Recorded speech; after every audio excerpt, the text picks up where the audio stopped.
Do you want to play the Necromancer class in Conquest of Eo? Well, awesome, because they are awesome. Would you look at this? Just so many massive armies against your enemies.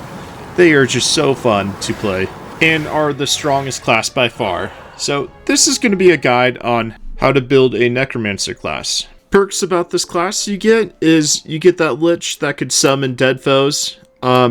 And also you could craft your own units, which are insanely strong in the game. And these are just some of the crafts you could do. Like, this guy's awesome.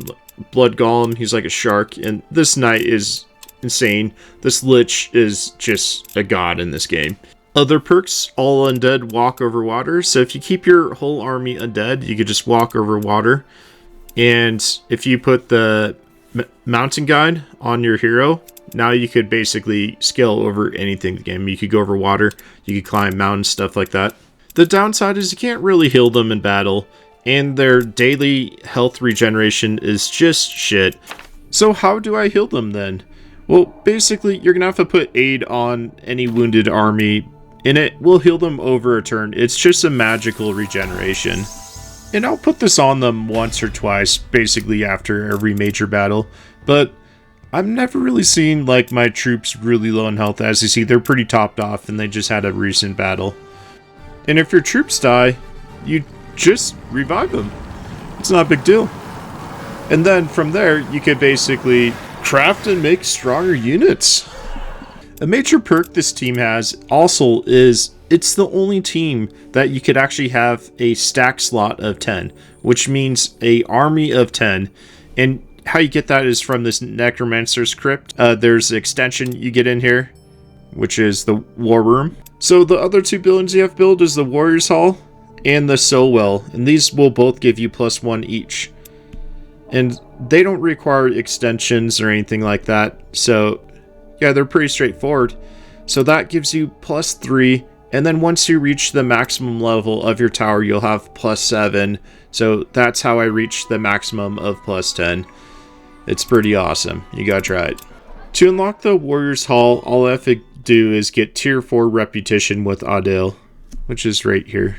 So you could find Adil far east center of the map, just above the G. And to unlock those rooms I just mentioned in the extension, all you have to do is the main story quest line. Doing the main story quest line, which I would just do Power, Tower, and Soul Catcher, and Well, just because that also unlocks additional room. And remember, huge is bigger than small. And if you want more information on that, I have another video on it called Huge Army. Alright, let's dive into crafting. I absolutely love the crafting in this game. You literally craft your units. So how this basically works is there has to be more death than life. If there's more life than death, you cannot craft a dead unit, because basically you're the undead. And so let me just show you how this works. I'm going to do a Gaul first. And basically if I put life here, you see how there's a 1 in life, and over here it shows that you can't craft it. It needs to be more dead. And so purple is dead, and so I could just craft it with this. This Gaul doesn't require anything, as you see over here. Just needs more death than life. So if I remove the life, I could craft it. Alright, so let's go look at these guys. They're a little more complicated, just so you get a better understanding. And so, yeah, this is like one of my favorite units, Blood Golem. He's just really cool. He heals a lot during fights. Lich is just insane. Revives all the dead. These aren't all the necromancy things you could unlock. There's more you can unlock, but let's just say I want to craft a Blood Golem. There's dots and bars. There's 3 dots, a bar, and the Blood Golem requires 2 bars of purple and 1 bar of blue. And the maximum of 1 color you could do is 3. And so, yeah, I just basically need 2 bars of purple and 1 bar of blue to make this Blood Golem. And so I'm just scrolling through my items, looking for those items. And these dots show you how many dots of that color it gives you. So that was a good one, because it had 3 purple and 1 blue. And yeah, that's all I need right there. So those 3 items will craft this blood golem. And when crafting a unit, there's a special trait like that one was Life Leech, but that is impacted by the soul you put in it. And as you see right here, all these souls are different from each other.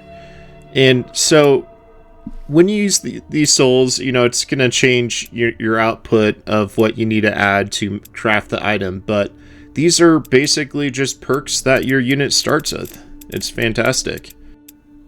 Now, let's just say I wanted this, which Faller is one of the best things to put on a unit because it makes it free. And you can't be free, especially for a daily wage. But using the soul is hard because it doesn't start off with any dots at all. So I basically need 1 bar of orange, I need 1 bar of purple, and I need 1 bar of blue. And to make it the hardest, actually, I just realized if I do Death Defy, which is you start with 3 life, this is probably the hardest combo to build off of, especially with the Lich. So basically, I am required to get 2 bars of purple, 1 of blue, and 1 of orange now. Death Defy just means basically you defy death if you died in combat and your team won. It's pretty awesome. And as I'm assembling the ingredients, it's showing me what I could create with my current ingredients. 1, 2, skip a few seconds. And yeah, this one, I gotta say, was pretty challenging because I had to get 2 bars of purple, 1 of orange, and 1 of blue.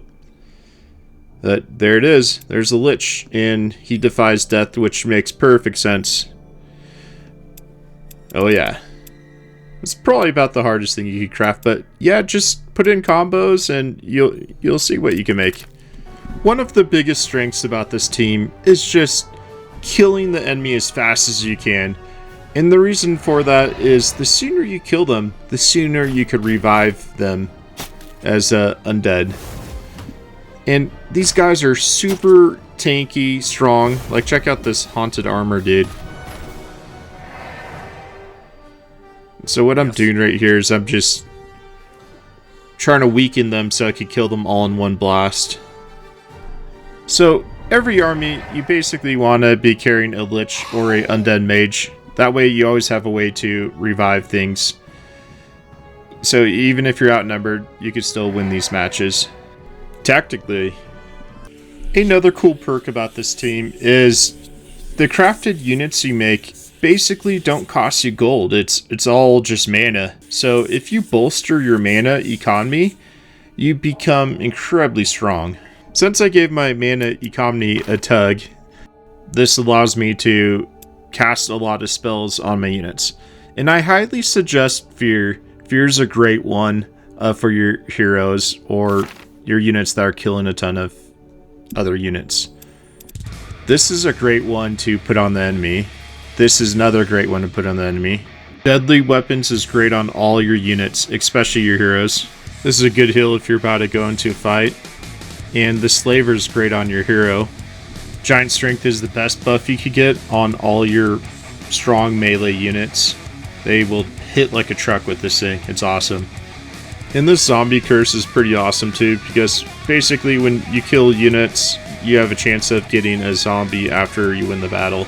And so it's like endless armies of zombies. Every time you win a battle, you're getting more zombies, and they're free. I mean free, like they cost nothing to upkeep, and you got them for free. And they're a great army filler in case you lost a troop.